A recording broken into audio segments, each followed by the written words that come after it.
Queridos hermanos, iniciamos la lección divina de este día lunes 22 de enero, lunes de la tercera semana del tiempo ordinario. Por la señal de la Santa Cruz de nuestros enemigos, líbranos, Señor Dios nuestro, en el nombre del Padre, y del Hijo, y del Espíritu Santo. Amén. Señor mío y Dios mío, creo firmemente que estás aquí, que me ves, que me oyes, te adoro con profunda reverencia, te pido perdón de mis pecados y gracia para hacer con fruto este tiempo de lección divina. Madre mía Inmaculada, San José, mi Padre y Señor, Ángel de mi guarda, interceded por mí. En este día lunes continuamos con la lectura del segundo libro de Samuel. Les pido disculpas a los que ven en pantalla, dice Profeta Jonás, es el segundo libro de Samuel, capítulo 5, versículos 1 al 7 y 10. En aquellos días, todas las tribus de Israel fueron a Hebrón a ver a David, de la tribu de Judá, y le dijeron: somos de tu misma sangre. Ya desde antes, aunque Saúl reinaba sobre nosotros, tú eras el que conducía a Israel. Pues ya el Señor te había dicho: tú serás el pastor de Israel, mi pueblo, tú serás su guía. Así pues, los ancianos de Israel fueron a Hebrón a ver a David, rey de Judá. David hizo con ellos un pacto en presencia del Señor, y ellos lo ungieron como rey de todas las tribus de Israel. David tenía 30 años cuando comenzó a reinar. Primero reinó en Hebrón, sobre Judá, 7 años y 3 meses. Después, en Jerusalén, reinó sobre todo Israel y Judá, 33 años. En total, su reinado duró 40 años. Una vez ungido rey, David y sus hombres marcharon a Jerusalén contra los jebuseos que habitaban aquella tierra. Estos le dijeron a David: tú no entrarás aquí, pues los ciegos y los cojos bastarán para rechazarte. Ellos mismos dicen: David jamás entrará aquí. Él, sin embargo, tomó la fortaleza de Sión, que en adelante se llamó la ciudad de David. David se hacía cada vez más poderoso y el Señor estaba con él. Palabra de Dios. Al continuar con la lectura del libro del profeta Samuel, vemos ahora sí cómo llega a iniciarse el reinado de David. Ese reinado que ya había sido prometido y establecido por Dios con mucha anticipación. Y qué bonito es al inicio de esta semana volver a recordar esta meditación, cómo efectivamente el profeta Samuel ha visto el comportamiento del rey Saúl y está entristecido por su falta de amor y por su falta de obediencia a Dios. Y sin embargo, Dios le ha dicho: no te aflijas, yo ya lo he descartado como rey. Pero fíjate todo lo que hemos leído la semana pasada y estamos iniciando esta nueva semana siguiendo con la lectura del segundo libro de Samuel, para que finalmente aquel que fue ungido por Samuel por orden de Dios llegue a ser ese rey de Israel, ese que el Señor quería en lugar de Saúl. Nos cuenta el libro de Samuel que todas las tribus de Israel fueron a Hebrón a ver a David. ¿Por qué es importante este dato? Este dato es importante por algo muy sencillo, porque son ellos los que piden que David los gobierne. Es verdad que David ha sido establecido por Dios, pero fíjate cómo la voluntad de Dios no está en contraposición ni anula la voluntad de los hombres. Es decir, aquí se ve cómo funciona efectivamente aquello que llamamos la providencia divina, cómo Dios va guiando los destinos de la historia de la humanidad, no sin la participación del hombre y no en contra de la libertad del hombre. A muchas personas les cuesta entender esto. ¿Por qué?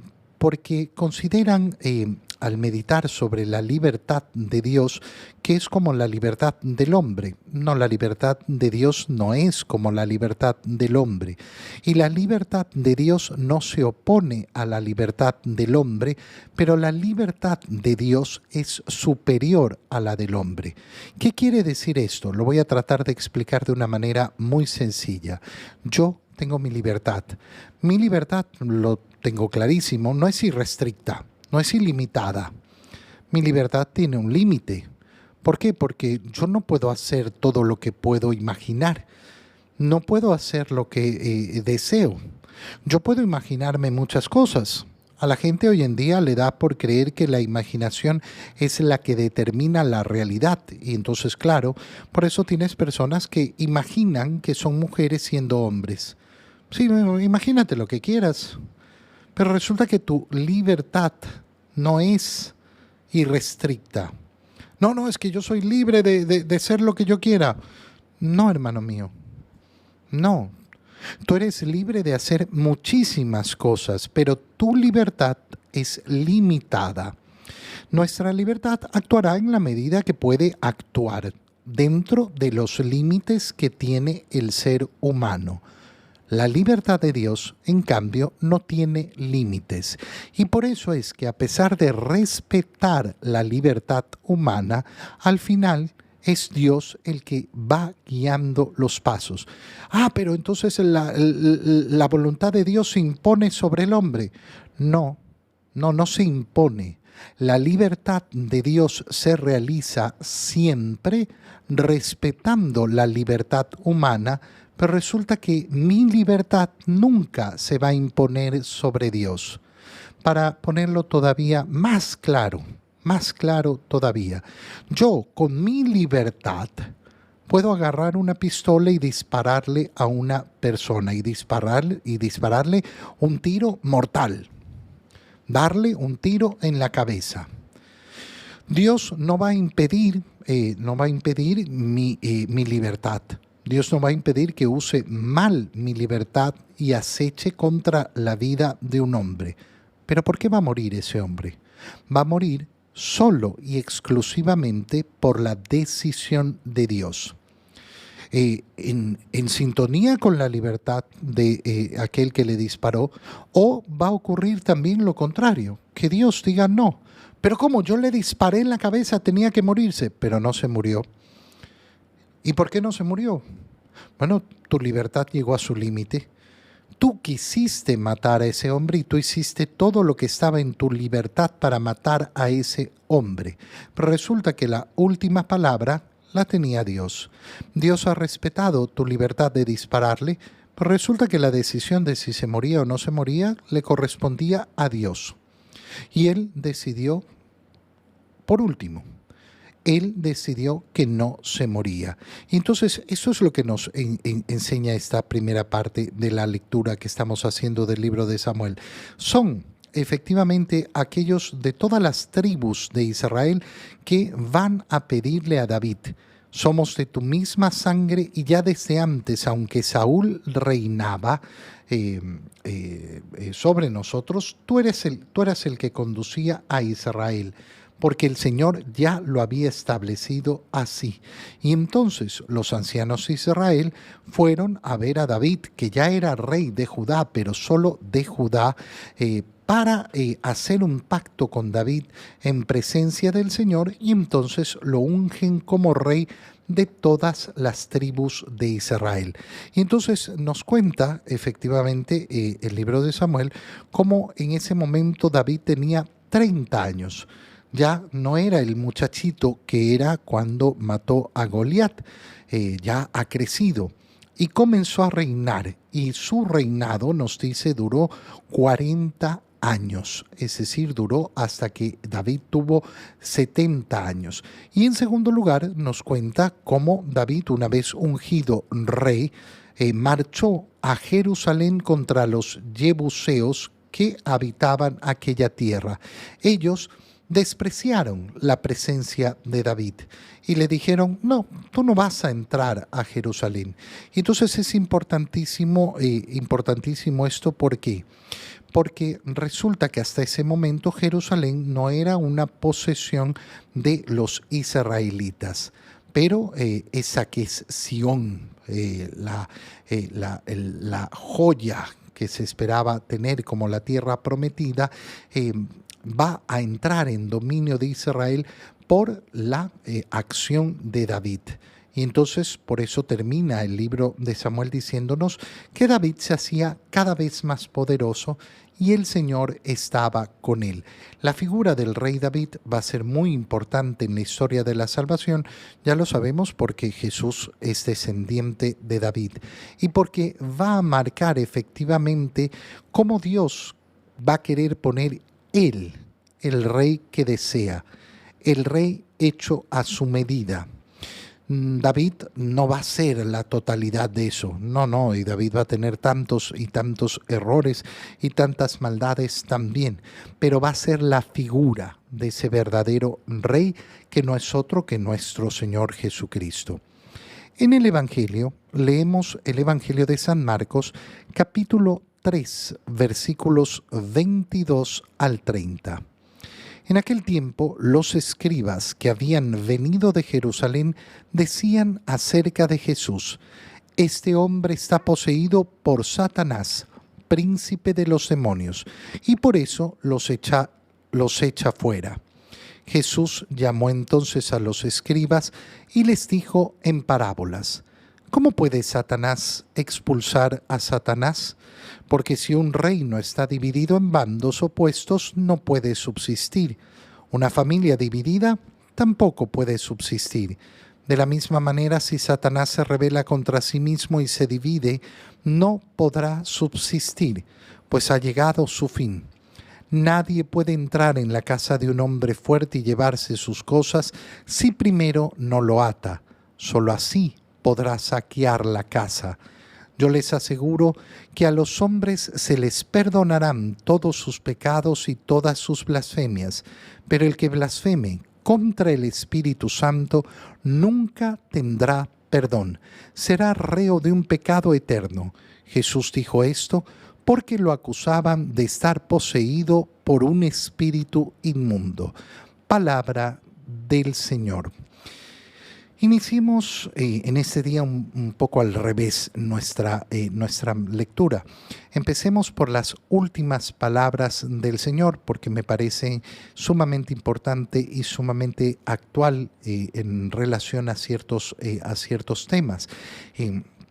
Dice el Señor que aquel que blasfeme contra el Espíritu Santo nunca tendrá perdón. ¿Qué significa esto? Que hay pecados que nunca tendrán perdón. Ya voy a explicar qué significa esa blasfemia contra el Espíritu Santo, pero en primer lugar darnos cuenta que el principio fundamental es esto, es que existen pecados que no tienen perdón, y es decir, que van a ser reos de pecado eterno, reo de pecado eterno. Lo digo porque una afirmación del Papa Francisco la semana pasada generó polémica al decir, a mí me gusta imaginarme el infierno vacío. No es una frase doctrinal, no es una frase doctrinal, es una frase piadosa. Sino que hay muchas personas que ya ni siquiera escuchan bien porque tienen el corazón ya con una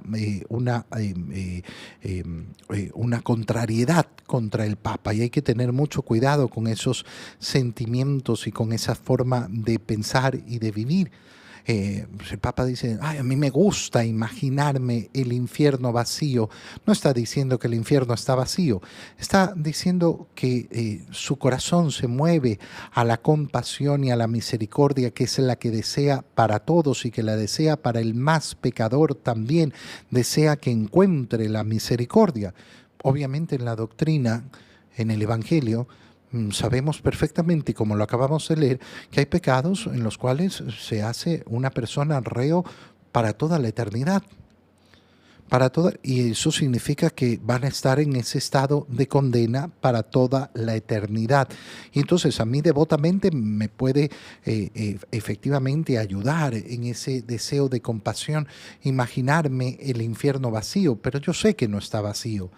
¿Por qué? Porque hay pecados que son efectivamente causantes de ser reos para la eternidad. Ahora, vamos a entender en profundidad todo lo que hemos leído porque es importantísimo. Ya hemos visto cómo acuden desde Jerusalén, han ido fariseos que han escuchado a Jesús y que se han ido a planificar su muerte. Ahora llegan escribas. ¿Quiénes son los escribas? Los estudiosos de las escrituras. Han venido desde Jerusalén. ¿Con qué se topan? Se topan con que Jesús sana a los enfermos. Se topan con que Jesús predica y que la gente acepta la autoridad con la que predica el Evangelio y que además expulsa demonios. Estas son en esencia las tres actividades que realiza el Señor: predicar el Evangelio, sanar a los enfermos y liberar a los que están poseídos por espíritus inmundos, es decir, poseídos por el demonio. Y entonces a estos no se les ocurre mejor cosa que decir: este hombre está poseído por Satanás, príncipe de los demonios, y por eso los echa fuera. Es una absoluta ridiculez la que están diciendo. Es decir, un poseído no expulsa a otros demonios. Un poseído no expulsa a otros demonios. ¿Cómo lo demuestra Jesús? Lo demuestra de una manera muy sencilla. ¿Cómo puede Satanás expulsar a Satanás? ¿Cómo puede Satanás expulsar a Satanás? Nosotros podemos toparnos con alguna mentira de Satanás que busca expulsar a los demonios, y eso efectivamente existe. No, es que yo fui donde un brujo para que me sacara los demonios y me los sacó. Los demonios no sacan a los demonios. Los demonios lo que hacen es ocultar su acción. ¿Para qué? Para que yo confíe en el brujo. Y entonces muchas personas se topan con que, ay no, yo sí fui donde esta persona y me ayudó en esta necesidad y en este problema. No, no te ayudó. No te ayudó. Lo único que sucedió es que el demonio agudizó la mentira, el engaño. Te hace pensar que estás bien, que has mejorado, que has salido de la posesión, pero no es verdad. Satanás no expulsa a Satanás. Los demonios no expulsan a los demonios. Lo que ocurre es simplemente que crean una ficción, una mentira, incluso una falsa sanación y a veces también verdaderas sanaciones de acuerdo a lo que le conviene a Satanás.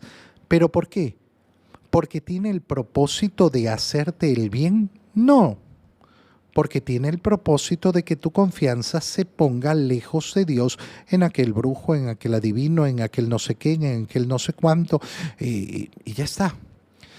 Si yo he logrado que la confianza de este hombre esté ahí, que esté lejos de Dios, la victoria es entonces de Satanás.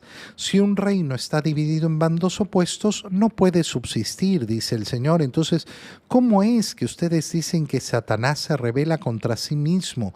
Entonces están admitiendo que el reino de Satanás está destruido. Nadie puede entrar en la casa de un hombre fuerte y llevarse sus cosas si primero no lo ata. ¿Qué está diciendo el Señor? Si ustedes están viendo que efectivamente los hombres son liberados de los espíritus inmundos, solo se puede dar si es atado el demonio, es decir, si se ha vencido aquel que estaba en la casa. Y entonces aparece la última parte que ya hemos empezado a analizar. Yo les aseguro que a los hombres se les perdonarán todos sus pecados y todas sus blasfemias. ¿Qué quiere decir esto? ¿Quiere decir acaso que todo va a ser perdonado indiscutiblemente y aún sin la necesidad de pedir perdón? No, de ninguna manera está diciendo eso Jesús. Lo que está diciendo es que las puertas de la misericordia de Dios están abiertas para todo aquel que libremente quiera recorrerlas. Quiero entrar por las puertas de la misericordia, están abiertas. No, es que yo no tengo perdón de Dios porque mis pecados, mis blasfemias, mis horrores. Sí tienes perdón de Dios. Sí tienes, pero tienes que desearlo. Dios no te va a obligar porque eso sería monstruoso. Y entonces, ¿qué significa la blasfemia contra el Espíritu Santo que no conoce perdón? Justamente aquella de no creer en la misericordia de Dios. Si una persona dice, no, yo no tengo perdón de Dios, eso es la blasfemia contra el Espíritu Santo. ¿Por qué? ¿Por qué no va a tener perdón? Porque no lo va a pedir, porque no lo va a buscar, porque libremente va a decidir no confiar en el Salvador. Te doy gracias, Dios mío, por los buenos propósitos, afectos e inspiraciones que me has comunicado en este tiempo de lección divina. Te pido ayuda para ponerlos por obra. Madre mía Inmaculada, San José, mi Padre y Señor, Ángel de mi guarda, interceded por mí. María, Madre de la Iglesia, ruega por nosotros. Queridos hermanos, reciban mi bendición en el nombre del Padre, y del Hijo, y del Espíritu Santo. Amén. Un feliz día para todos.